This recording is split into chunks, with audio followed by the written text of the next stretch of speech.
Good morning to everyone. Well, I want to share a new Dhamma talk. And in this occasion, I will read and comment the Majjhima Nikaya number 19, two kind of thoughts.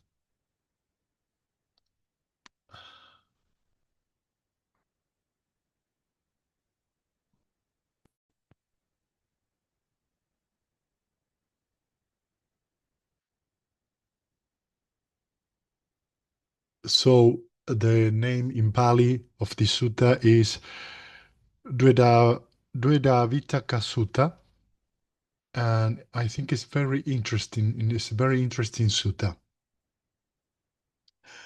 Thus have I heard. On one occasion, the Blessed One was living at Sawati in Jeta's Grove and at Apindika's Park. There he addressed the bhikkhus thus: Bhikkhus, venerable sir, they replied. The Blessed One said this: Bhikkhus, before my enlightenment, while I was still only an unenlightened bodhisatta, it occurred to me, suppose that I divide my thought in two classes. Then I set on one side thought of sensual desire, thoughts of ill will, and thoughts of cruelty. And I set on the other side thoughts of renunciation, thoughts of non-ill will, and thoughts of non-cruelty. First of all, I am using the Bhikkhu's Bodhi's translation. So it's always very interesting for me that the Bodhisattva, the future Buddha, is very clear in his way of thinking, and he make this practice of observe the quality of his mind, and he divided in two: sensual desire, ill will, and cruelty thoughts, and on the other hand, the opposite. This aspect of renunciation, non-ill will, or non-cruelty have a very have similarities with the second step of the Noble Eightfold Path of right intention. The intention of renunciation, the intentions of being loving and kind, and the intention of being compassionate. So it's very interesting that the people that practice the Brahma Viharas, we are going to see that in the next paragraphs, the Buddha will explain this very clear. This kind of practice of train, this kind of thoughts are conducent to the Nibbana. So thought of non-ill will is have loving kindness in our mind. Thought of non-cruelty is the possibility to train compassion in our mind and understand what compassion really is. It's not about pity, uh, because pity has always this conceit before the action. And when one has pity, he thinks he is superior to other person, or inferior or equal. Any of these categories have to be abandoned because are rooted in conceit. So compassion is a very open mind and spacious mind that has as feature a strong mindfulness, and also a very strong equanimity. Compassion is the desire that all living beings abandon their own suffering. And if someone take a choice or take a decision that is cruel, if we have compassion in our mind, we can forgive that person and understand that with that action, that person, it will be foster suffering to come. Loving kindness, of course, is the possibility to uh, desire happiness to all living beings and for oneself too. And the thought of is renunciation in this case, I think is a concept that has some different nuances. One, the first that I came in my mind is related to its opposite, that is the thought of sensual desire. In this case, the Buddha is saying here is that he is not chasing thought of sensual desire. He is abandoned. What is the meaning of this? Is some thought of sensual desires arise in my mind, I will abandon that thought through right effort, and little by little, I am going to uh, disengage any emotional response to this kind of thoughts. So let's continue. As I abide thus diligent, ardent, and resolute, a thought of sensual desires arose in me. I understood this. This thought of sensual desire has arisen in me. This led to my own affliction, to others' affliction, and to the affliction of both. It obstructs wisdom, causes difficulties, and leads away from Nibbana. When I consider this leads to my own affliction, it subsides in me. When I consider this leads to others' affliction, it subsides in me. When I consider this lead to the affliction of both, it subsides in me. When I consider this obstructs wisdom, causes difficulties, and leads away from Nibbana, it subsides in me. Whenever a thought of sensual desires arose in me, I abandon it, remove it, did away with it. As I abided thus diligent, ardent, and resolute, a thought of ill wills arose in me, and a thought of cruelty arose in me. And the Buddha repeats the same instruction, the same path. I understand thus, this thought of cruelty or ill will has arisen in me, this leads to my own affliction, the other's affliction, and to the affliction of both. It obstructs wisdom, causes difficulties, and leads away from Nibbana. When I consider this, it subsides in me. Whenever a thought of cruelty arose in me, I abandon it, remove it, did it away with it. So, let's see how the Buddha treats, not the Buddha, the Bodhisattva treats this kind of thoughts that arose in his mind. First of all, he understands this thought of sensual desire has arisen in me. What is this? He recognized that in that moment, a thought of sensual desires arose in his mind. Then he recognized that this kind of thought leads to his own affliction, the other's affliction, and the afflictions of both. And of course, when the mind is identified with this kind of thought, this obstructs wisdom and causes difficulties and leads away from Nibbana. So, first of all, he has to recognize the thought, the quality of the thought that arose in his mind. And then he he had to ponder that this kind of thought brings difficulties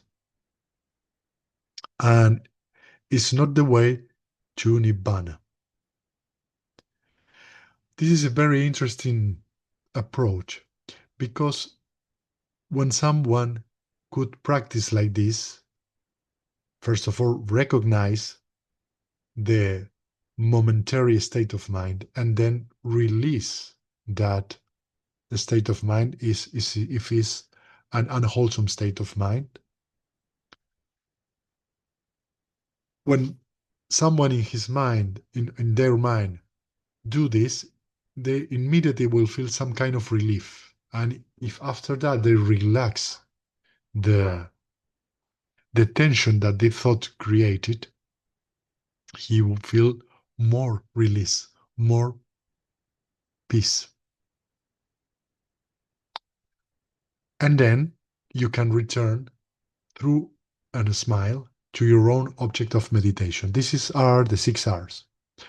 Is right effort. I also very like to much like the translation of Bhante Vimalaransi of harmonious effort, because this brings a harmony to our mind. When someone is identified with any of these kind of thoughts, it's really difficult to see the things as they really are, because in the mind there is no equanimity and there is no mindfulness. There is no sati. We don't remember. What is we don't remember? That everything happened due to causes and condition. This is idapachayata, specific conditionality. And if we pay attention closely to this, the Buddha is, first of all, recognize, oh, this is a thought of sensual desires that arouse in my mind. And then he can also see, he can also saw that this bring affliction to himself or others.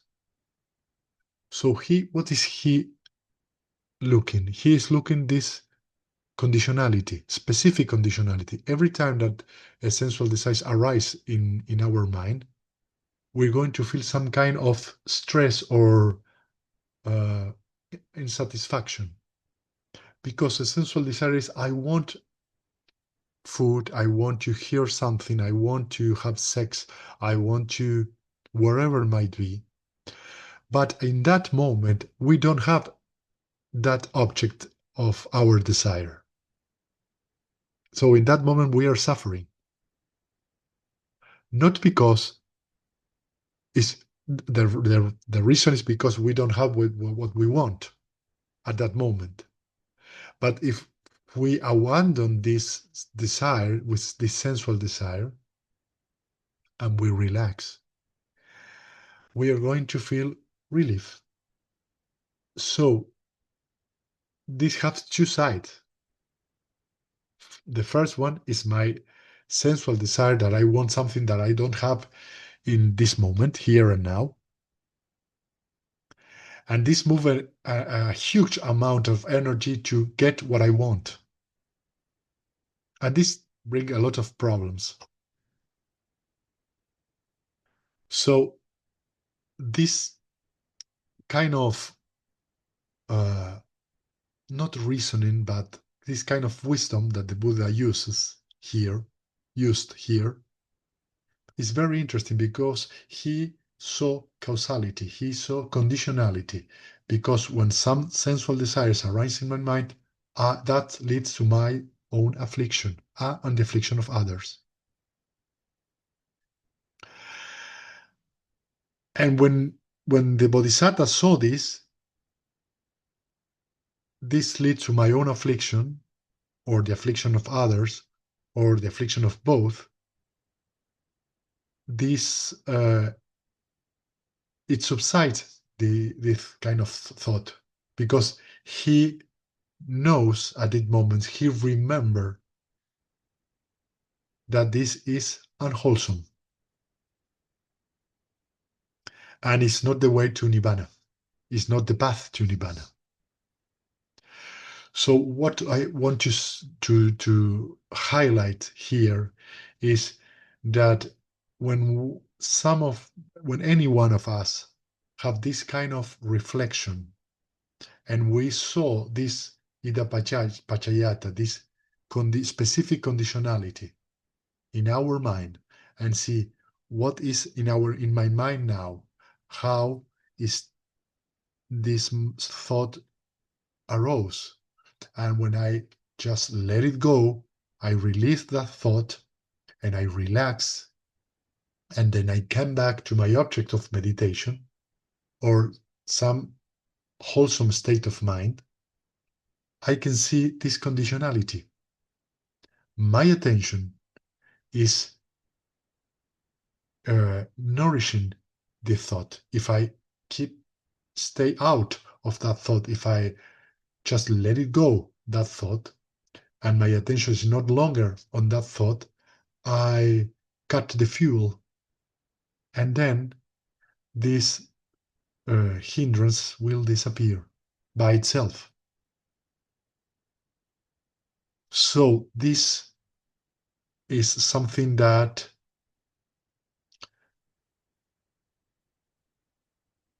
give us the possibility to see by ourselves the arising and passing away of everything, because we can see the conditionality, ida pachayata, and this is have a close relationship with the dependent origination.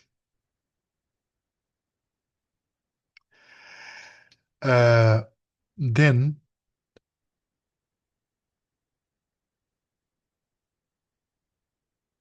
the Buddha said, bhikkhus, whatever a bhikkhu frequently thinks and ponders upon, that will become the inclination of his mind. If he frequently thinks and ponders upon thoughts of sensual desire, he has abandoned the thought of renunciation to cultivate the thought of sensual desire, and then his mind inclines to thought of sensual desire. If he frequently thinks and ponders upon of ill will and cruelty, then he has abandoned the thought of non-cruelty to cultivate the thought of cruelty, and then his mind inclines to thoughts of cruelty. So here the Buddha is give us a very clear instruction. If we often think and ponder upon anything, our mind will be inclined towards that thing. And this is have a close relationship with the karma, and that is the reason because it's so important. Where is our mind in the present moment? And I think that the word sati, that is usually translated as mindfulness, but is related to memory or remember, is very important, because a mind that is attentive is a mind that remember this kind of view, ida pachayata, specific conditionality. And if I have in my mind, present in my mind, this quality of observation, this will lead us gradually to be disenchanted with everything that's happening in our life. And we're going to feel more calm and relief. And of course, this will foster the equanimity.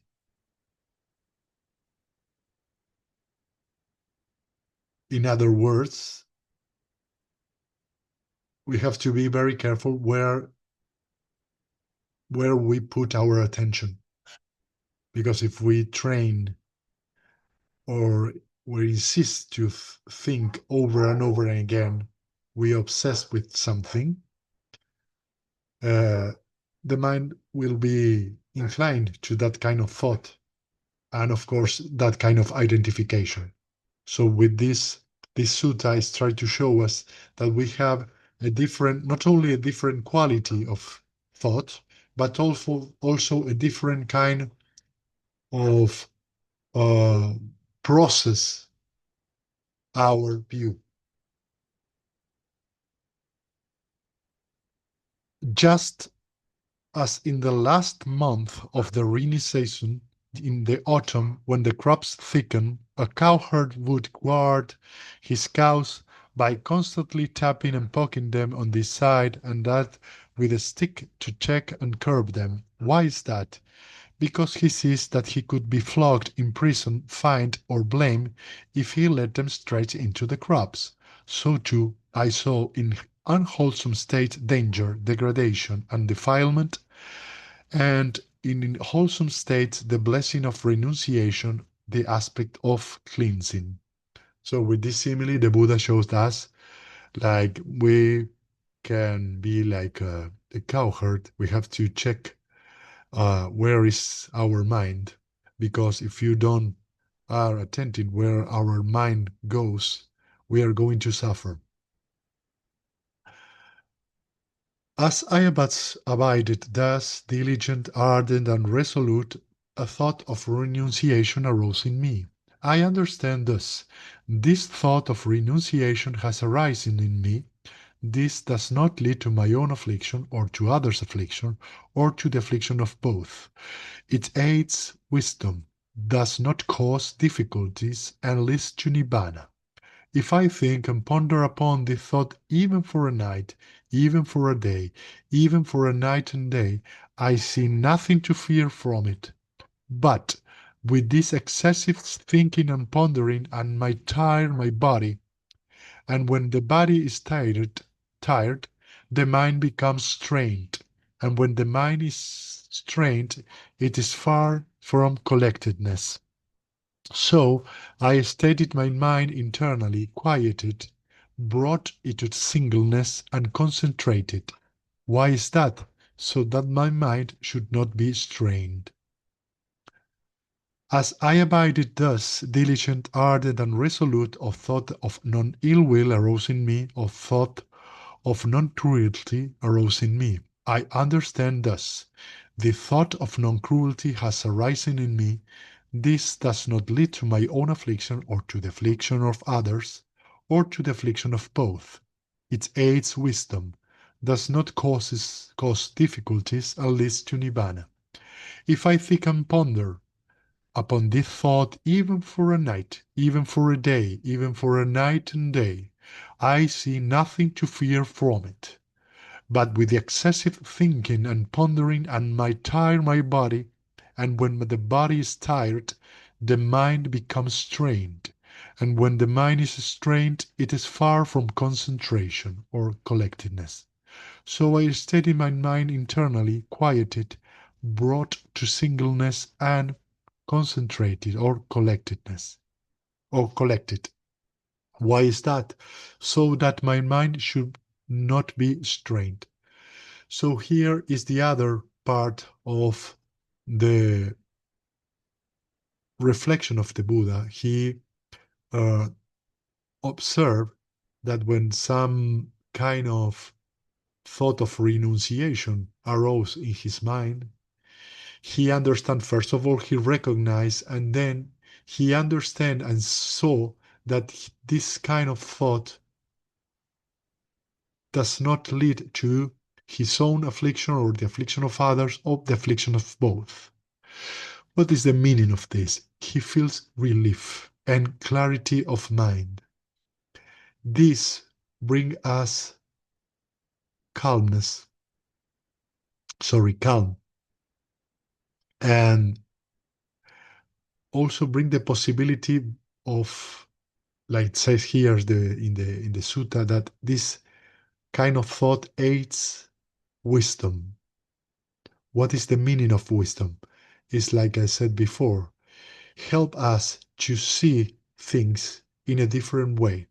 Know as just merely things, but as a process. We can see that something will be arise and then at some moment will disappear. So with this quality of view, with this quality of vision, we start to understand that everything that happened in our life is due to causes and condition. Again, we are trained ourselves to see ida pachayata, specific conditionality. So when we over and over we practice with this vision, little by little the mind will be feel more and more composed and equanimous. And here the Buddha give us also another advice that is really interesting. He said that he can ponder upon this thought of renunciation, of non-ill will or non-cruelty by a day, by a night, or day and night. But he also recommend that this kind of pondering too much, if we pondering too much or thinking too much, even in this wholesome aspect, this could cause uh, that our body will be tired, and this become that the mind will be strained. And when the mind is strained, is far from collectedness, is far from jhana. So the Buddha steady, the Bodhisattva in this particular sutta, steady his mind internally. He calmed, tranquilized the mind, and brought it to the singleness. So he relaxed, he opened his mind to see this kind of thought not in an obsessive way, but just stay with your object of meditation. And when something uh, something arose in his mind, he just let it be, relax, and return. Then, eventually, when the conditions are right, the mind will be collected. So, bhikkhus, whatever bhikkhu frequently thinks and ponders upon, that will become the inclination of his mind. If he frequently thinks and ponders upon thought of renunciation, he has abandoned the thought of sensual desire to cultivate the thought of renunciation, and then his mind inclines to thought of renunciation. If frequently thinks and ponders upon thought of non-ill will, upon thought of non-cruelty, he has abandoned the thought of cruelty to cultivate the thought of non-cruelty, and then his mind inclines to thoughts of non-cruelty. So is the other part that we commented before, that depends upon what we are thinking about it or feel about it, that our mind we inclines towards that thing. Just as in the last month of the hot season, when all crops have been brought inside the village, the cowherd would guard his cows while staying at the root of the tree or out in the open, since he needs only to be mindful that the cows are there, so too. There was need for me only to be mindful that those states were there. This is very interesting because here the simile is that in the hot season there is a lot of heat, I think, in India, and all the crops are hardly already cultivated. The cowherd will guard his cows while staying at the root of the tree. So he is sitting at the root of the tree, and he just only needs to be mindful that the cows are there. Why is that? Because the cows are tranquil at that moment. They don't want to uh, go after the crops because they are already cultivated. This remember me, there is a old Zen saying that is like this: if you want to control a cow, just uh, give it to a bigger hill, a bigger uh, garden, because the cow will going to eat when where the grass is growing. So here the cow is there because the grass is there. There are no more crops because they were being cultivated, and then the cow is there, and then the cow is the only thing that he needs to do is just be mindful. And the Buddha is just be mindful that those states were there. He doesn't need to push more. He doesn't need to uh, lost interest. He's just attentive with an open mind to see that the cause is there, to see that the state of mind were there. What is the meaning of this? At that moment, he is mindful. He is remember that that state are impermanent and they are impersonal. Just they arise because due to causes and conditions. When that conditions go away, the thoughts go away.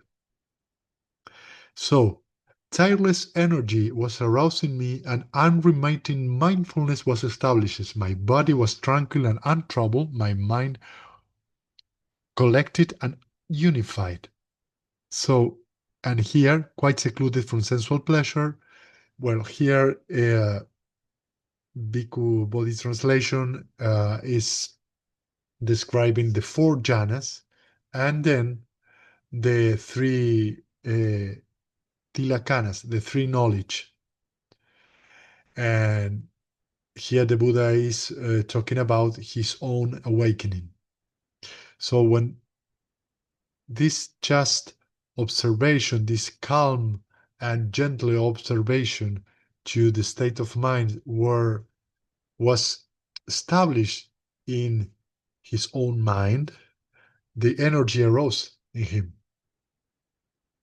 And the body was very tranquil, untroubled. And this bring the condition to experience the fourth jhana and then the liberation. And then he said, this was the third true knowledge attained by me in the last watch of the night. Ignorance was banished and true knowledge arose. Darkness was banished and light arose, as happens in one who abides diligent, ardent, and resolute. So I feel that this instructions, tireless energy was arose in me, and unremitting mindfulness was established. My body was tranquil and untroubled, my mind collected and unified, and the previous two. There was need for me only to be mindful that those states were there. I think these two statements are closely related. So with this kind of awareness, give the possibility to that jhana arises. We don't have to push with strong energy or with uh, with excess of willpower. If we are attentive and we remember that the state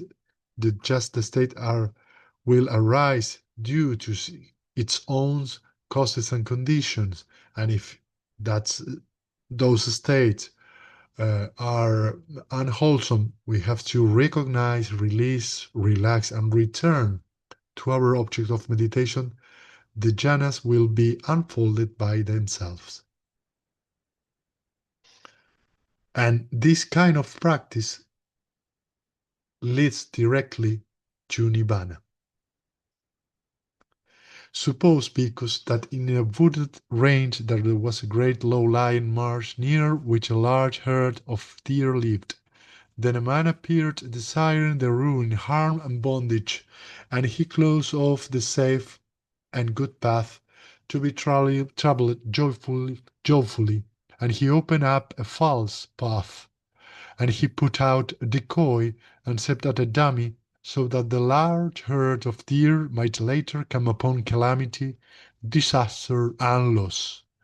But another man came desiring their good, welfare, and protection, and he reopened the safe and good path that led to their happiness, and he closed off the false path, and he removed the decoy and destroyed the dummy, so that the large herd of deer might later come to growth, increase, and fulfillment. Because I have given the simile in order to convey a meaning. This is the meaning. The great low marsh is a term for sensual pleasures. Yeah, the sensual pleasures are really sticky. The large herd of deer is a term for beings, all of us. The man desiring their ruin, harm, and bondage is a term for Mara, the evil one. The false path is a term for the wrong eightfold path, that is, wrong view, wrong intention, wrong speech, wrong action, wrong livelihood, wrong effort, wrong mindfulness, and wrong collectedness. The decoy is a term for delight and lust, is somehow the sign of attractiveness. The dummy is a term for ignorance. The dummy is our presumption of an I, me, or myself. The mind desiring their good, welfare, and protection is the term for the Tathagata, accomplished and fully enlightened, the Buddha. The safe and good path to be traveled joyfully is a term for the Noble Eightfold Path.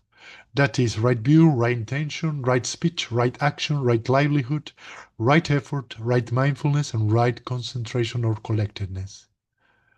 So, because the safe and good path to be traveled joyfully has been reopened by me, the wrong path hath been closed off, the decoy removed, and the dummy destroyed.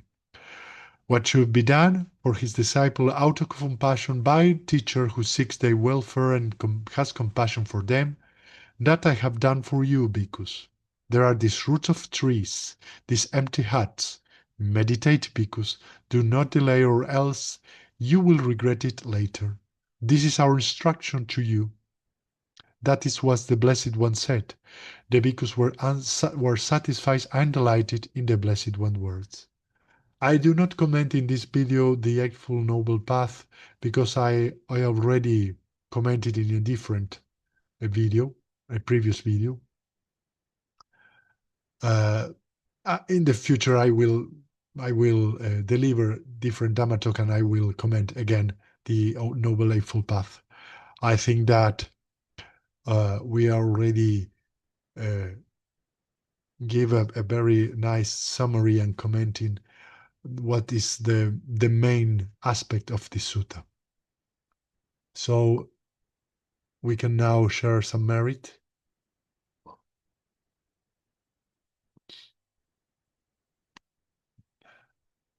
Oh, sorry.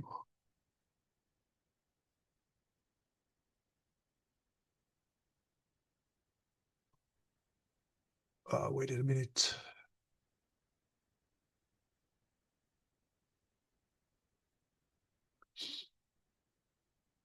That's it.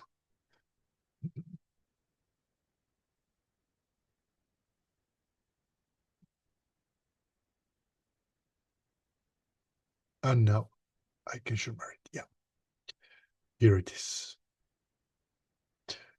May suffering ones be suffering free, and the fear struck fearless be. May the grieving share all grief, may all beings find relief. May all beings share this merit that we have thus acquired for the acquisition of all kind of happiness.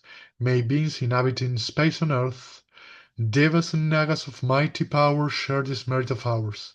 May they long protect the Buddha dispensation. Sadhu, sadhu, sadhu. Thank you for everyone and metta for all.